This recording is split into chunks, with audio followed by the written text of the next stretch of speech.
کہ نبی پاک صلی اللہ علیہ وسلم کسی جگہ پر گئے، وہاں پہ نبی پاک صلی اللہ علیہ وسلم نے کھڑے ہو کے پیشاب کیا۔ تو عرض کرنے کا مقصد یہ ہے کہ کوئی بھی روایت بخاری میں آ جائے، ضروری نہیں کہ اس پر عمل کرنا سنت ہو۔ اب اگر ہم یوں کہیں کہ جون سی بھی روایت بخاری میں ہے اسی پہ عمل کیا جائے، وہی قابل عمل ہے، تو پھر اس کا مطلب تو یہ ہوا کہ جوتوں میں نماز پڑھنا سنت ہے۔ بسم اللہ الرحمن الرحیم۔ امام بخاری رحمۃ اللہ علیہ بخاری شریف میں جتنی روایات لے کر آئے ہیں وہ روایات سند کے اعتبار سے مضبوط ضرور ہیں، لیکن ضروری نہیں کہ وہ ساری کی ساری قابل عمل بھی ہوں، اس پر عمل کرنا سنت ہو، ایسی بات نہیں ہے۔ مثال کے طور پہ امام بخاری رحمۃ اللہ علیہ بخاری شریف جلد نمبر 1 صفحہ نمبر 35 پر حدیث لائے ہیں کہ نبی پاک صلی اللہ علیہ وسلم کسی جگہ پر گئے، وہاں پہ نبی پاک صلی اللہ علیہ وسلم نے کھڑے ہو کے پیشاب کیا، اس کے بعد وضو کیا۔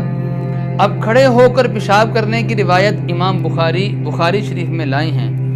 لیکن بیٹھ کر پیشاب کرنے کی روایت وہ بخاری میں نہیں ہے، وہ ترمذی میں ہے، دیگر کتابوں میں ہیں، وہ بخاری شریف میں نہیں ہے۔ امام بخاری رحمۃ اللہ علیہ کے اصول کے مطابق وہ بیٹھ کر پیشاب کرنے والی حدیث پوری نہیں اترتی تھی، اس وجہ سے امام بخاری رحمۃ اللہ علیہ بیٹھ کر پیشاب کرنے والی روایت بخاری میں نہیں لائے۔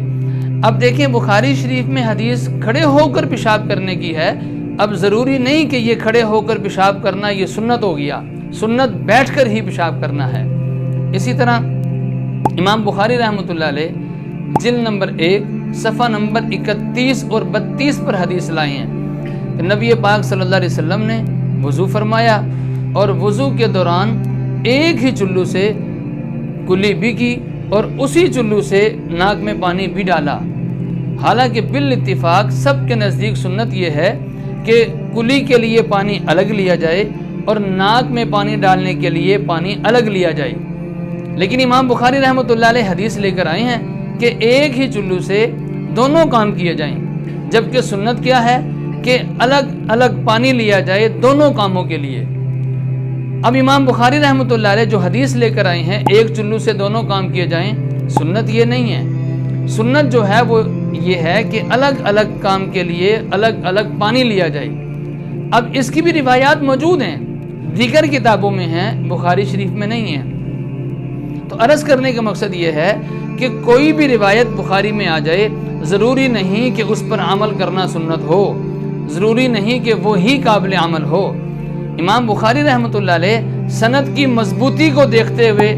وہ روایت ضرور لے آتے ہیں، لیکن عمل دوسری روایت پہ کیا جائے گا کہ وضو کے دوران کلی کے لیے پانی الگ لیا جائے، ناک میں ڈالنے کے لیے پانی الگ لیا جائے۔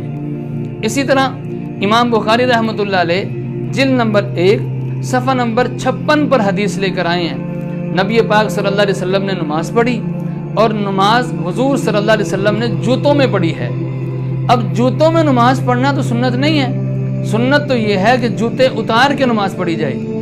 لیکن امام بخاری رحمۃ اللہ علیہ حدیث لے کر آئے ہیں، اس کا مطلب یہ نہیں کہ اب سنت بھی یہی ہے کہ جوتے پہن کے نماز پڑھیں۔ سنت یہ ہے کہ جوتے اتار کر نماز پڑھی جائے۔ جوتے اتار کر نماز پڑھنے والی روایات دیگر کتابوں میں ہیں، بخاری میں نہیں ہیں۔ اب اگر ہم یوں کہیں کہ جون سی بھی روایت بخاری میں ہے اسی پہ عمل کیا جائے، وہی قابل عمل ہے، تو پھر اس کا مطلب تو یہ ہوا کہ جوتوں میں نماز پڑھنا سنت ہے، حالانکہ سنت یہ ہے کہ جوتے اتار کر نماز پڑھی جائے۔